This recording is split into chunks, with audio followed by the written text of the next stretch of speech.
کہ میں ایک ہنگامی اجلاس جو کہ اقوام متحدہ کی جنرل اسمبلی کا منعقد کیا گیا اس میں پاکستان کی نمائندگی کے لیے گیا ہوا تھا. وہاں اپنا نقطہ نظر، پاکستان کا نقطہ نظر میں نے پیش کرنے کی کوشش کی. اس کو دہرانا مقصود نہیں ہے، لیکن یہ کہتا چلوں کہ الحمدللہ ہمیں اس حد تک کامیابی ہوئی کہ ہم ایک مشترکہ طور پر ہم نے ایک حکمت عملی اپنائی، اور جس میں بجا طور پر ریکارڈ پر شکریہ ادا کرنا چاہوں گا OIC کا. میں بجا طور پر شکریہ ادا کرنا چاہوں گا عرب گروپ کا اور نان الائن موومنٹ کے ممبران کا، جنہوں نے ایک مشترکہ درخواست کے ذریعے جنرل اسمبلی کے صدر کی توجہ مبذول کرائی.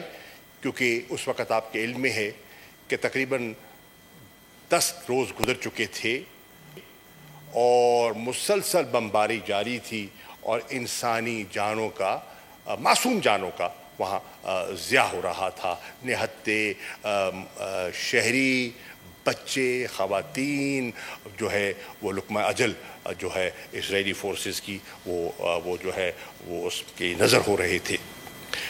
سلامتی کونسل کے 4 اجلاس ہوئے.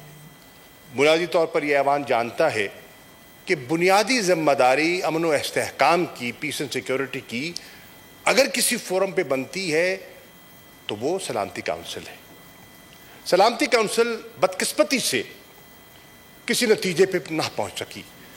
جناب چیئرمین، ایک نشست ہوئی، دوسری نشست ہوئی، تیسری نشست ہوئی اور چوتھی نشست ہوئی، اور 4 نشستوں کے باوجود آخری نشست میں، اور میں یہاں بھی ریکارڈ پہ شکریہ ادا کرنا چاہوں گا چین کے وزیر خارجہ کا، اسٹیٹ کاؤنسلر فارن منسٹر وانگ یی کا، جو خود وہاں فزیکلی موجود تھے اور تشریف لے کر گئے، اور انہوں نے اس اجلاس کی صدارت کی تاکہ اس ساری ڈسکشن کو اسٹیئر کر سکے اور اس کو اوورسی کر سکے. یعنی کہ اس مسئلے کو چین نے اتنی اہمیت دی کہ وہ خود انہوں نے اپنے وزیر خارجہ کو وہاں بھیجا اور وہ گئے. اب جناب والا، میری سلامتی کونسل کے صدر سے وہاں ملاقات بھی ہوئی اور انہوں نے مجھے بتایا، اور میں ایوان کی نظر کرنا چاہتا ہوں کہ جو آخری ڈسکشن ایوالو کرتے کرتے نوبت یہاں تک ہے، وہ 14-1 پہ تقسیم ہو گیا. 14 کی سوچ ایک طرف اور 1 کی سوچ ایک طرف، اور وہ ایک سوچ جو ہے اس نے اپنی ویٹو پار کو استعمال کرتے ہوئے انہوں نے اس کنسنسس کو، اس کنسنسس بلڈنگ میں رکاوٹ اور رکھنا ڈالا، اور نتیجہ تن یہ ہے ہمارے پاس پھر کوئی چارہ نہ رہ گیا کہ ہم کیا کریں. میں ریکارڈ پہ لانا چاہتا ہوں کہ جب یہ نوعیت اور نوبت سامنے آئی تو مجھے رات ہی کو ترکی کے وزیر خارجہ نے فون کیا اور اس صورتحال سے آگاہ کیا. ہم نے فیصلہ کیا، اور اس میں سعودی عرب کی مشاورت بھی اور دیگر وزراء خارجہ کی مشاورت بھی شامل تھی کہ فی الفور ہمیں جنرل اسمبلی کے اندر رجوع کرنا چاہیے، کیونکہ وہاں ویٹو استعمال نہیں ہو سکتا.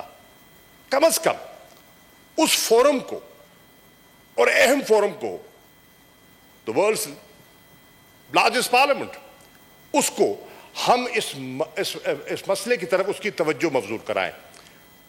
ہم نے فیصلہ کیا، میں نے وزیر اعظم سے بات کی، انہوں نے مجھے اجازت دی، اور اس اجازت کے بعد ہم نے فیصلہ کیا کہ جتنے ہمارے مندوب ہیں نیو یارک میں انہیں ہم درخواست کریں کہ وہ جائیں اور صدر سے رجوع کریں اور ان رائٹنگ درخواست دیں. چنانچہ وہ گئے، انہوں نے درخواست دی، اور صاحب صدر نے جانتے ہوئے کہ وہاں کووڈ سچویشن ابھی برقرار ہے، گو کافی حد تک بہتری آ چکی ہے، almost 80% of New York is inoculated.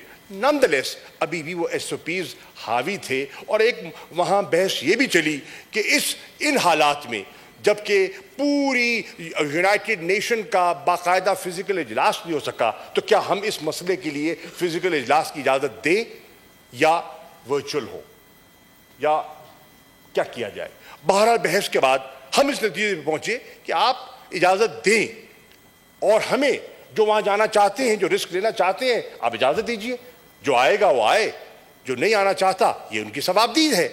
چنانچہ صدر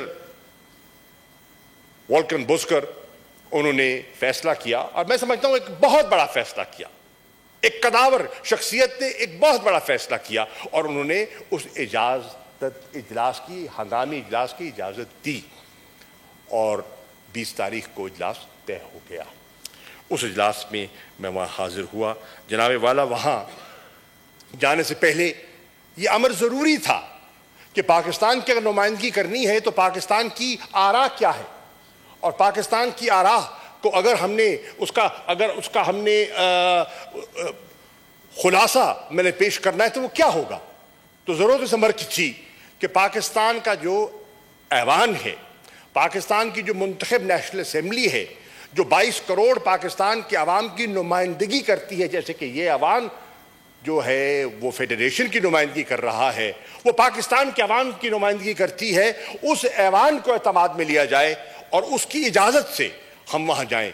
میں شکر گزار ہوں, اور میں ریکارڈ پہ کہنا چاہتا ہوں as the deputy parliamentary leader of Pakistan Tehreek Insaf کہ تمام سیاسی جماعتوں نے فہم و فراست, فراخ دلی کا ثبوت دیا, اور انہوں نے جس ماحول میں گفتگو کی اور متفقہ قرارداد پر اتفاق کیا وہ ریکارڈ کا حصہ ہے. جناب والا, اس سے میں سمجھتا ہوں کہ میرے ہاتھ مضبوط ہوئے, اور ان مضبوط ہاتھوں کے ساتھ میں وہاں گیا. میں یہ ریکارڈ پہ لانا چاہتا ہوں کہ میرا یہ فرض تھا اور وہ امانت تھی ایوان کی جو میں نے وہاں پیش کی, اور مجھے کہتے ہوئے مسرت محسوس ہو رہی ہے کہ وہ متفقہ قرارداد جو پاکستان کی قومی اسمبلی کی تھی وہ میں نے اقوام متحدہ کے سیکرٹری جنرل کو پیش کی, وہ میں نے صدر جنرل اسمبلی کو پیش کی, اور وہاں جتنے وزراء خارجہ فزیکلی موجود تھے وہ میں نے ان کو اس کی کاپیز ان کی خدمت پہ پیش کی, اور بتایا کہ یہ ہے سوچ, یہ ہے تڑپ, یہ ہے اضطراب پاکستان کا اور پاکستان کی منتخب اسمبلی کا اور پاکستان کی عوام کا. تو اس سے یقیناً ایک جو ہے اس بات کو وزن ملا. جناب والا, میں بہت اتنا بڑا موضوع ہے کہ اس کو سمیٹنا بہت مشکل ہے. میں کوشش کروں گا کہ مختصر بات کروں اور لیکن معافی و ضمیر بیان کر دوں. جناب والا, یہاں دیکھنا یہ ہے کہ جو یہ مسئلہ تو پرانا ہے, یہ it is the oldest item on the agenda of the Security Council. یہ کل کا تو ہے نہیں, عرصہ دراز سے چلا آ رہا ہے, اور نشیب و فراز آئے, تیزی آئی, نرمی آئی, پیش رفت ہوئی, گفتگو ہوئی, تعطل آیا, وہ ہم تاریخ کا حصہ ہے, اس میں جانے کی ضرورت نہیں ہے. بہرحال یہ جو موجودہ کرائسس ہے اس نے جنم لیا جناب چیئرمین 27 رمضان مبارک کو. کس رات کو؟ جو راتوں میں سے افضل رات ہے. اور حملہ کس پہ ہوا؟ نمازیوں پر. اسلحہ لیس نہیں تھے, ہاتھ میں تسبیح ہوگی, بندوق نہیں تھی. اور وہ کس لیے جا رہے تھے؟ نوافل کی ادائیگی کے لیے. اور وہاں جو تشدد ہوا, جو سٹن گرنیڈ استعمال ہوئے, جو واٹر کینن کا استعمال ہوا, جو ربر بلٹس فائر کی گئی, اور جو شہادتیں ہوئیں, ان کو دہرانے کی ضرورت نہیں ہے. اور مسئلے کو ٹریگر کیا وہ جو فورسبل ایوکشن کی کوشش ہے, خاص طور پہ الجرح کا جو نیبرہڈ ہے اس کو جو خالی کرانے کے بزور بازو جو کرنے کی کوشش کی, that ignited the current crisis. اور پھر جو جیسے جیسے انفولڈ ہوتا گیا وہ آپ کے سامنے ہے, ان کی تفصیلات میں اب جانا مقصود نہیں ہے. جناب والا, میں یہاں کرنا چاہوں گا کہ اس ہاؤس کی اطلاع کے لیے اس شخصیت نے, جس شخصیت نے تاریخی کردار ادا کیا, اور انہوں نے 2 چیزیں انپریسیڈنٹڈ کی. جو چیئر ہوتی ہے ہاؤس کی, نارملی وہ سٹیٹمنٹ نہیں دیتے, سنتے ہیں, اوروں کو موقع دیتے ہیں. But I want to be on the record, Mr. Chairman, that the President of the General Assembly created a new precedent through his opening statement. اور اگر آپ ان کی اوپننگ سٹیٹمنٹ کا مطالعہ کریں جو کہ UN کی ویب سائٹ پہ موجود ہے, تو آپ کو محسوس ہوگا کہ وہ کس درد سے بات کر رہے تھے اور ان کی سوچ کتنی واضح تھی, ان کی ڈائریکشن کتنی کلیئر تھی. اور اس کے بعد انہوں نے ایک میڈیا سے بھی خطاب کیا, UN کے پلیٹ فارم سے خطاب کیا. اور میں شکر گزار ہوں سیکریٹری جنرل اقوام متحدہ کا, جنہوں نے خطاب بھی کیا اور خطاب کے ساتھ ساتھ مجھے موقع بھی عنایت کیا کہ میں ان کے سے مل کے بالمشافہ پاکستان کا نقطہ نظر. خارجہ شاہ محمود قریشی سینٹ میں اظہار خیال کر رہے ہیں.